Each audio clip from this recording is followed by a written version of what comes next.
একজন ব্যক্তি যে মুখ্যমন্ত্রীর রাতে স্বপ্নে এসে এরকম পরিস্থিতি হয় মুখ্যমন্ত্রী মাঝে মাঝে জেগে ওঠে। তো আজকে রাজ্য সরকার প্যাঁচে পড়েছে। শওকত মোল্লার বাবার টাকা শওকত মোল্লার দাদু রেখে গেছিল, খালা রেখে গেছিল, ফুফা রেখে গেছিল নাকি? এরা কিন্তু পুরো কেটে কুচি কুচি করে তারপরে খাবে। আজকে সাধারণ মানুষ যদি ভুগছে, আজকে সাধারণ মানুষকে যদি হয়রানি হতে হচ্ছে, সেটা একমাত্র একটাই কারণ, সেটা হচ্ছে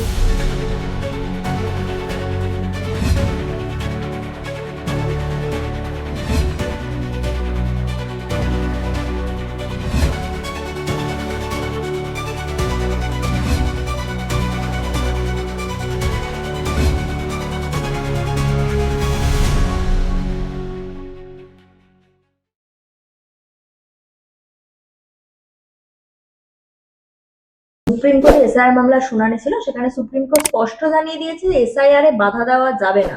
কি বলবেন এই বিষয়ে? অ্যাবসলিউটলি।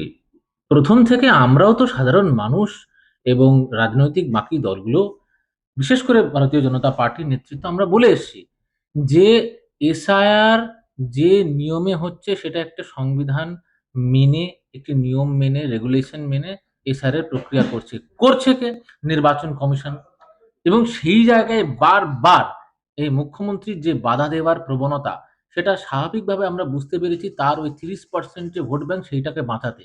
এবং উনি বুঝতে পেরেছিলেন যে এই এসআইআর যদি সুষ্ঠুভাবে হয়, তাহলে উনার যে ভোট ব্যাংকটা আছে, যেটা উনি রীতিমতো চুরি করে ভুল পথে এই ভোটার তালিকার মধ্যে ঢুকিয়ে রেখেছেন, সেই ভোটারগুলো বাদ যাবে। তো স্বাভাবিকভাবে তার ভোট ব্যাংকটাও বাদ যাবে। এমতো অবস্থায় উনি প্রথম দিন থেকে সাধারণ মানুষকে পশ্চিমবঙ্গের উস্কানি দিতে থেকেছেন। কি এসআইআর হোনে नहीं दूंगा, ধর্না করুঙ্গা, অনেক কিছু করেছেন। তারপরে এসআইআর শুরু হয়েছে। এসআইআর এর প্রক্রিয়া শুরু হতে আমরা দেখলাম যে বেশ কিছু জায়গায় আমরা সাধারণ মানুষরা তাদেরকে উস্কাতে যে মারা যাচ্ছে, এই হচ্ছে, সেখানেও আমরা দেখলাম নির্বাচন কমিশন কিন্তু রিল্যাক্সেশন দিয়েছে। সাধারণ মানুষের বাড়ি অব্দি গেছে। যারা আসতে পারছে না সেখানে গিয়ে তারা হিয়ারিং করেছেন, এই বিষয়গুলো দেখলাম। কিন্তু আজকে মহামান্য আদালত, সুপ্রিম কোর্ট যে হিয়ারিং এ যে কথা বললেন, সেটা কিন্তু খুবই উল্লেখযোগ্য। স্পষ্ট এই জিনিস জানিয়েছেন যে এসআইআর এর প্রক্রিয়াকে বাধা দেওয়া যাবে না। এসআইআর এর যে প্রক্রিয়া হচ্ছে সেই প্রক্রিয়া সেইভাবেই চলবে।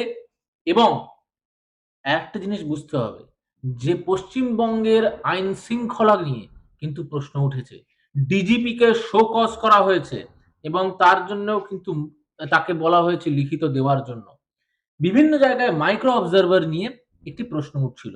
আজকে কিন্তু স্পষ্টত একটা জিনিস জানিয়ে দেওয়া হয়েছে যে এআরও, এইআরও ছাড়া আর কেউ কিন্তু এই ডিসিশন নিতে পারবে না, যেটা হচ্ছে কোনো ভোটার তালিকা থেকে কোনো ভোটারকে বাদ দেওয়ার যে প্রসেস বা এই ডিসিশন মেকিং, এই অধিকার কিন্তু মাইক্রো অবজারভারদের নেই। সেটাও কিন্তু আজকে স্পষ্ট করেছে। আরেকটা জিনিসও কিন্তু আজকে উঠে আসলো যে প্রথম যখন এই ম্যান পাওয়ার চাওয়া হয়েছিল স্টেট গভর্নমেন্টের কাছে, তখন যদি রাজ্য সরকার পর্যাপ্ত এই ম্যান পাওয়ার দিত, পর্যাপ্ত এই আধিকারিক দিত, তাহলে কিন্তু নির্বাচন কমিশনের দ্বারা এই পরিচালিত এসআইআর প্রসেস এত ডিলে হতো না, এত জটিল হতো না, সাধারণ মানুষকে এত ভুগতে হতো না। আজকে সাধারণ মানুষ যদি ভুগছে, আজকে সাধারণ মানুষকে যদি হয়রানি হতে হচ্ছে, সেটা একমাত্র একটাই কারণ, সেটা হচ্ছে সময়ে নির্বাচন কমিশন যে ম্যান পাওয়ার চেয়েছিল, সেই ম্যান পাওয়ার এই রাজ্য সরকার দেয়নি। আর আজকে কিন্তু সুপ্রিম কোর্ট তাই বলল যে পর্যাপ্ত মাইক্রো অবজারভার এবং তার আধিকারিক যারা আছে তাদেরকে দিতে হবে। তো আজকে রাজ্য সরকার প্যাঁচে পড়েছে। উপায় ছিল না। প্রথম দিন থেকে আমরা বলছি উপায় ছিল না। কারণ প্রথম দিন থেকে যেভাবে বিরোধিতা করে চলেছিল, নির্বাচন কমিশনের বিরোধিতা করেছিল মুখ্যমন্ত্রী, তার কিন্তু কোনো বেস ছিল না। একটাই বক্তব্য, কাটা যাবে। আরে কাটা তো যাবে। যাদের ভোটার তালিকায় থাকার কথা নয় তারা তো কাটা যাবেই। এতে ভুল কোথায়? তো আখেরে আজকে সুপ্রিম কোর্ট যে কথা বলেছেন, যে সিদ্ধান্ত জানিয়েছেন, তাতে কিন্তু একটা জিনিস স্পষ্ট যে প্রথম দিন থেকে ইলেকশন কমিশন, নির্বাচন কমিশন যে সিদ্ধান্তগুলো নিয়ে এসছে সবকটা ঠিক। মুখ্যমন্ত্রী যে কটা সিদ্ধান্ত নিয়েছে সেটা ভুল, এবং মুখ্যমন্ত্রীর আজকে এই কাজের জন্য, তার অবহেলার জন্য, তার চক্রান্তের জন্য আজকে সাধারণ মানুষকে হয়রানি হতে হচ্ছে। যেটুকু হচ্ছে সেটা কিন্তু এই মুখ্যমন্ত্রীর জন্য, নির্বাচন কমিশনের জন্য নয়। মাইক্রো অবজারভারদের প্রত্যাহার করতে হবে আজ জানিয়েছিল মুখ্যমন্ত্রী আগে 4 তারিখ সুপ্রিম কোর্টে। হুম। সেখানে আজ সুপ্রিম কোর্ট যা রায় দিয়েছে মাইক্রো অবজারভারদের ভূমিকা নিয়ে, তাতে তৃণমূল দল থেকে বলা হচ্ছে এটা তাদের জয়। আজকে রাজ্য সরকারকে বলা হয়েছে যে ৮,৫৫৫ জন গ্রুপ বি অফিসারকে বিকেল ৫টার মধ্যে ডিআরওদের কাছে রিপোর্ট করতে হবে। কি বলবেন? সুপ্রিম কোর্ট খুব স্পষ্টত বুঝিয়ে দিয়েছে যে রাজ্য সরকার তার কাজ করেনি। রাজ্য সরকার সময়ে যদি পর্যাপ্ত ম্যানপাওয়ার দিয়ে তাদের কাজ করত, তাদের দায়িত্ব পালন করত, তাহলে সাধারণ মানুষকে আজকে এভাবে হয়রানি হতে হতো না। আজকে আবার নতুন যে রাজ্য সরকারের অফিসারদের যে ১-২ দিনের মধ্যে যে সংক্ষিপ্ত প্রশিক্ষণ দিয়ে মাইক্রো অবজার্ভার হিসেবে ব্যবহার করা যেতে পারে, সেটাও বলা হয়েছে। কিন্তু একটা এর মধ্যে ক্লজ আছে, সেটা হচ্ছে চূড়ান্ত সিদ্ধান্ত যেটা, সেটা কিন্তু নেবেন ইআরওই। এটাও মাথায় রাখতে হবে। তার মানে একটা জিনিস স্পষ্ট হচ্ছে যে বারবার আমরা যেটা বলে এসেছি যে এই হয়রানির পিছনে কিন্তু নির্বাচন কমিশন নয়। নির্বাচন কমিশনও কিন্তু রাজ্যের উপরে বেশ কিছু জায়গায় তারা ডিপেন্ডেন্ট। সেই জায়গাগুলোতেই তারা সেই সুযোগ নিয়ে এই হয়রানিটা করার একমাত্র কারণ, আর এটা পরিকল্পিত হয়রানি করা, সেটা হচ্ছে যতটা তারা এইরকম বিধি না মেনে তারা এই পর্যাপ্ত ম্যানপাওয়ার দেবে না, তখনই কিন্তু স্বাভাবিকভাবে কয়েকটা মানুষের উপরে প্রেশার আসবে এবং সেটা হয়রানির সৃষ্টি করবে এবং সেই অপবাদটা দেবে নির্বাচন কমিশনের উপরে। এইটাই তাদের কিন্তু একটি চক্রান্ত ছিল। আজকে যে চক্রান্ত যে তারা করছিল, সেটা আজকে সুপ্রিম কোর্টের হিয়ারিং এর পরে সেটা আজকে ফাঁস হয়ে গেল। মুখ্যমন্ত্রী বা তৃণমূল কংগ্রেসের নেতারা যারা এটা বলছেন নৈতিক জয় হিসেবে, তারা বুঝতে পারবেন যে এরপরে যখন খসড়া তালিকার পরে ফাইনাল রোল বেরোবে, বুঝতে পারবেন যে কেন এসআইআর এর প্রয়োজনীয়তা ছিল। আর বারবার নির্বাচন কমিশন শুধু নয়, সুপ্রিম কোর্টও, নির্বাচন কমিশন, সকলে সাধারণ মানুষের জন্য কিন্তু রায় দিয়ে গেছে। তার আরেকটা প্রতিফলন হচ্ছে আজকে আরো ৭ দিন বাড়িয়ে দেওয়া হলো। সেটা হচ্ছে ১৪ তারিখ কিন্তু বেরোচ্ছে না। আর কদিন বাড়িয়ে দিয়ে ৭টা দিন আরো নির্বাচন কমিশনের হাতে থাকলো, যে তারা আরো ভালোভাবে প্রসেসটা কমপ্লিট করতে পারেন। এসআইআর আবহে অভিষেক বন্দ্যোপাধ্যায় একটি কবিতা লিখেছে, তার মধ্যে একটি লাইন আছে, ১৫০। এটা সংখ্যা নয়, এটা রাষ্ট্রের লাগানো আগুনে মানুষের চিৎকার। আ আজকে অভিষেক বন্দ্যোপাধ্যায়ের কবিতা শোনাচ্ছেন, কালকে অভিষেক বন্দ্যোপাধ্যায়ের গান শোনাবেন। অভিষেক বন্দ্যোপাধ্যায় এখন র‍্যাম্পে হাঁটা এখন মডেল হয়ে গেছে। উনি র‍্যাম্পে হাঁটুন, মঞ্চে গান করুন, মঞ্চে লাফালাফি করে নাচ গান করতেই পারেন। কিন্তু এই সমস্ত লম্ফঝম্প নির্বাচন কমিশন যখন ফাইনাল রোলটি বের করবে, তখন তৃণমূলের উপর থেকে নিচ অব্দি সব কটা নেতার বলতি বাঁধ। আর তারপর থেকে আপনি খুঁজে দেখবেন যে হয়তো এরকমও পরিস্থিতি হতে পারে, ২৯৪টা অ্যাসেম্বলিতে, ২৯৪টা বিধানসভাতে ২৯৪ জন প্রার্থী খুঁজতে হয়তো হিমশিম খেতে হবে তৃণমূল কংগ্রেসকে। সেই দিনও আসতে পারে। ফুলবাড়িতে সিভিক ভলেন্টিয়ার্স ট্রেনিং প্রাপ্ত অবস্থায় তার মৃত্যু হয়েছে। চূড়ান্ত অব্যবস্থা, ডাক্তার নেই, অ্যাম্বুলেন্স নেই, তারপরেও মমতা ব্যানার্জি ভাতা বাড়াচ্ছেন মাত্র ১,০০০ টাকা। বিষয়টা ভাতার ব্যাপার নয়। সাধারণ মানুষ এখন বুঝতে পেরেছে যে ইনফ্রাস্ট্রাকচার, সবথেকে বেসিক যেটা হচ্ছে মেডিকেল ইনফ্রাস্ট্রাকচার পশ্চিমবঙ্গের। আপনি দেখুন না, প্রত্যন্তর গ্রাম থেকে শুরু করে আজকে শহরের বড়, বড় যে সরকারি হাসপাতালগুলো আছে, তার বাইরের চিত্র যদি একবার আপনি মোবাইলের ক্যামেরাটা, আপনার ক্যামেরা নিয়ে যান, একবার সাধারণ মানুষকে জিজ্ঞেস করেন যারা আছে, তারা রাতের পর রাত ফুটপাতে শুয়ে থাকে। পাশে কুকুর, ছাগল শুয়ে আছে। যে হসপিটালটায় ঢুকবেন, সেই হসপিটালের মধ্যে ন্যূনতম ক্লিনলিনেস বজায় হয় না, স্বচ্ছতা বজায় হয় না, পরিষ্কার পরিচ্ছন্নতা কোথাও মেইনটেইন হয় না। আজকে বিভিন্ন জায়গায় আমরা দেখছি হসপিটালে রুগীর পর রুগী, কিন্তু ডাক্তার নেই।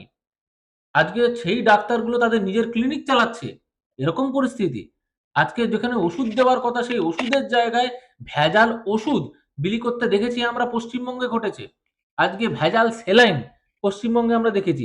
সেই জায়গায় আপনি কি করে আশা করেন যে পশ্চিমবঙ্গের কোনো সাধারণ মানুষ আজকে একটি ভালো পরিষেবা পাবে? হ্যাঁ, কিন্তু একটা জিনিস খুব ভালো হয়েছে। কেন্দ্র সরকার আয়ুষ্মান কার্ড করে দিয়েছে। কি না সাধারণ মানুষ সে যদি এই কার্ডটা নিয়ে যায় ৫ লাখ টাকা অবধি মেডিকেল ফেসিলিটি পাবে। সেইটা কিন্তু মমতা বন্দ্যোপাধ্যায় একদম পরিকল্পনা করে বন্ধ করে দিয়েছেন। কি না আয়ুষ্মান কার্ড কেন্দ্রের, এটা যদি কেন্দ্রের এই টাকাটা পেয়ে যায় ৫ লাখ টাকা সাধারণ মানুষ, তাহলে মোদিজির জয়গান করবে বলে একটা সাধারণ প্রত্যন্তর গ্রামে একটি গরিব মানুষকে উনি আজকে এই ৫ লাখ টাকার সুবিধা থেকে বঞ্চিত করলেন। আজকে বলুন তো একটা ভালো ডাক্তারখানায় গিয়ে তার চিকিৎসা করতে ৫ লাখ টাকাটা এটা কম? এই পুরো বিষয়টার জন্য দায়ী মুখ্যমন্ত্রী। ব্যারাকপুরে অবৈধ নির্মাণ আটকানোর জন্য এক বৃদ্ধকে তৃণমূলের কাউন্সিলর তিনি বুকে লাথি মারেন এবং তিনি সেখানে মারা যান। তার পরিপ্রেক্ষিতে তৃণমূলের সাংসদ পার্থ ভৌমিক বলছেন বাকবিতণ্ডায় জড়িয়ে হার্ট অ্যাটাক হয়েছে ওনার। আপনি বলুন না, জয়ন্ত সিং মনে আছে? তার ডাঁয় বাঁয় যখন ইনভেস্টিগেশন হলো, একটা বড় প্রাসাদ আমরা দেখলাম, সাদা বাড়ি, একদম পুকুর পাড়ে, কয়েক কোটি টাকার নির্মাণ। সেখানে বলে দেওয়া হলো যে মিউনিসিপ্যালিটিকে এই ঘরটি ভেঙে দিতে হবে। সেই ঘরটা এখনো পর্যন্ত দাঁড়িয়ে আছে। আপনারা গিয়ে দেখবেন আজও অব্দি। কিন্তু সাধারণ মানুষ, আপনার মতো আমার মতো মানুষ, আজকে যদি একটি দোকান করতে যায় তোলাবাজি দিতে হবে, একটি বাড়ি করতে গেলে তোলাবাজি দিতে হবে, একটি জমি কিনতে হলে তোলাবাজি দিতে হবে। এরপরেও যদি জমি কেনার পরে ওখানে বাড়ি বানানোর জন্য যদি লেবার নিতে হয়, তৃণমূলের লেবার নিতে হবে সিন্ডিকেটের। যদি আপনাকে বালি ফেলতে হয় তাহলে বালি ফেলার জন্য বালির সিন্ডিকেট থেকে নিতে হবে। চিপসের জন্য চিপসের সিন্ডিকেট থেকে নিতে হবে। তারপরে বাড়িটা করার পরে ওখানে যদি থাকতে শুরু করেন, তারপরে প্রত্যেকটা পুজো থেকে শুরু করে বিভিন্ন ইভেন্টে আপনাকে চাঁদার জন্য আপনার বাড়িতে এসেই আপনার বাড়ির উপরে হুজ্জুতি করবে যে এবার চাঁদা দাও। আপনি কি করবেন? সাধারণ মানুষ আজকে বুঝতে পেরেছে যে পশ্চিমবঙ্গে একটি জমি কেনা থেকে শুরু করে বালি ফেলা থেকে শুরু করে বাড়ি করে সেখানে থাকা আজকে কোনোভাবে পসিবল নয়। সিন্ডিকেট রাজ যেভাবে ছড়িয়ে গেছে পশ্চিমবঙ্গে, সাধারণ মানুষ নিজের বাড়ি হোক বা একটা দোকান হোক করতে গেলে এই বুকে লাথি খেতে হচ্ছে প্রত্যেক গ্রামে গ্রামে। অন্যদিকে অন্যদিকে হুমায়ুন কবির তিনি বলছেন তিনি যে দল ছেড়ে এসেছেন সেই দল থেকে সমঝোতা করার বার্তা আসছে তার কাছে।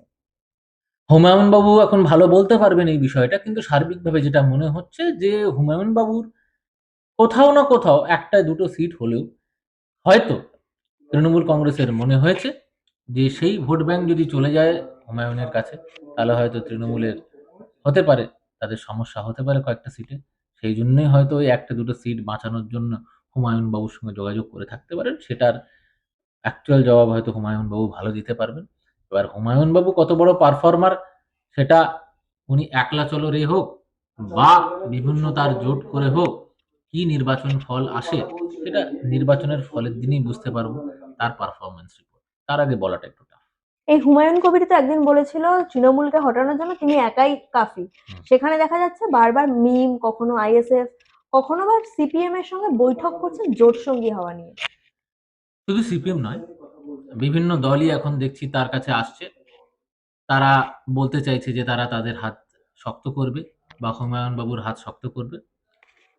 হুমায়ুন বাবুর পারফরম্যান্স সেটা একা হোক বা জোটসঙ্গী নিয়ে হোক, সেটা পুরোপুরি তার ব্যক্তিগত ব্যাপার যেরকম, কিন্তু অ্যাকচুয়ালি কতটা করতে পারলেন সেটা আমরা বোধহয় মে মাসেই জানতে পারব। তার আগে উনার জোট বা উনার একা চলা, পথ চলা কতটা তার ফেভারে গেল সেটা এর মে মাসের আগে বলাটা একটু টাফ। শওকত মোল্লা বলছেন যে ভাঙড়ের ৩টে অঞ্চলে হেরেছি, সরকারের বাড়ির টাকা দেওয়া বন্ধ করে দিয়েছি। আগামী দিনে যেখানে যেখানে হারবো লক্ষ্মীর ভান্ডার সহ অন্যান্য সরকারের যে প্রকল্পগুলো রয়েছে সেগুলোও বন্ধ করে দেবো। শওকত মোল্লার বাবার টাকা শওকত মোল্লার দাদু রেখে গেছিল, খালা রেখে গেছিল, ফুফা রেখে গেছিল নাকি? আজকে যে কথাটা শওকত মোল্লা বলছে, শওকত মোল্লার আইডিয়া নেই যে এই টাকাটা সাধারণ মানুষের করের টাকা। আপনার আমার করের টাকা, ট্যাক্সের টাকা। যে টাকাটা সরকারি কোষাগারে আছে। সেই টাকাটাই বিভিন্ন জায়গায় এরকম বিলি হয় এবং সেটা সাধারণ মানুষ যে তৃণমূলকে ভোট দিচ্ছে বা তৃণমূল সরকারকে ভোট দিচ্ছে না, তাকেও দিতে হবে। এতগুলো জায়গায়, এতগুলো রাজ্যে ভারতীয় জনতা পার্টির সরকার আছে।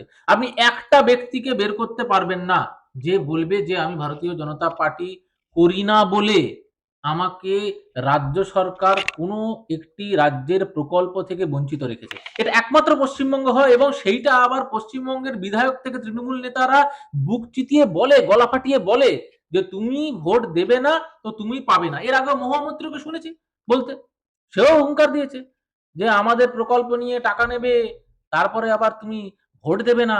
এই কালচারটাই তো তৃণমূল কালচার।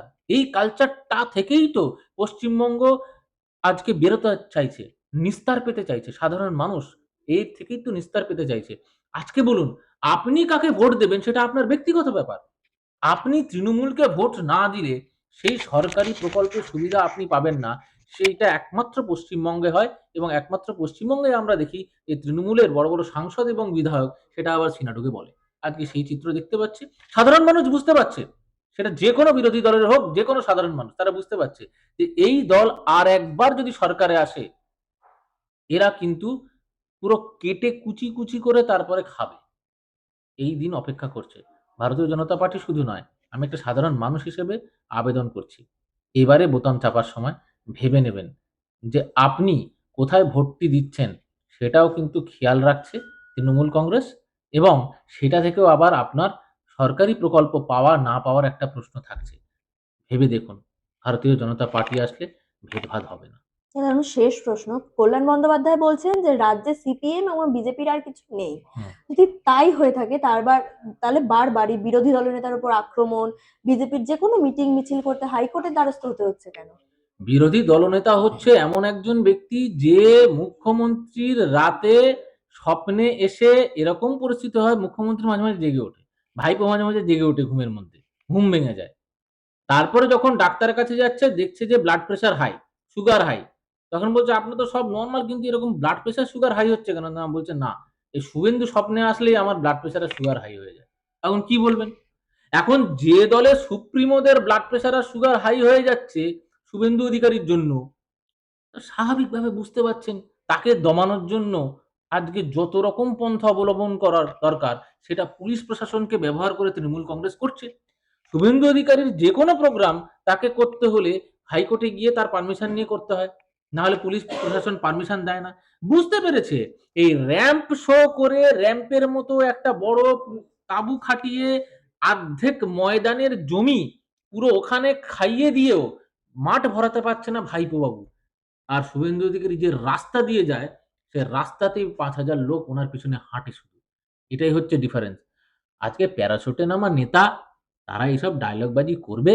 আর আপনি যার প্রশ্ন করলেন সে তো আরেক রেজিস্টার্ড মাতাল। কেন এসব ওই রেজিস্টার্ড মাতালের প্রশ্ন করেন আমি জানি অসংখ্য ধন্যবাদ। না।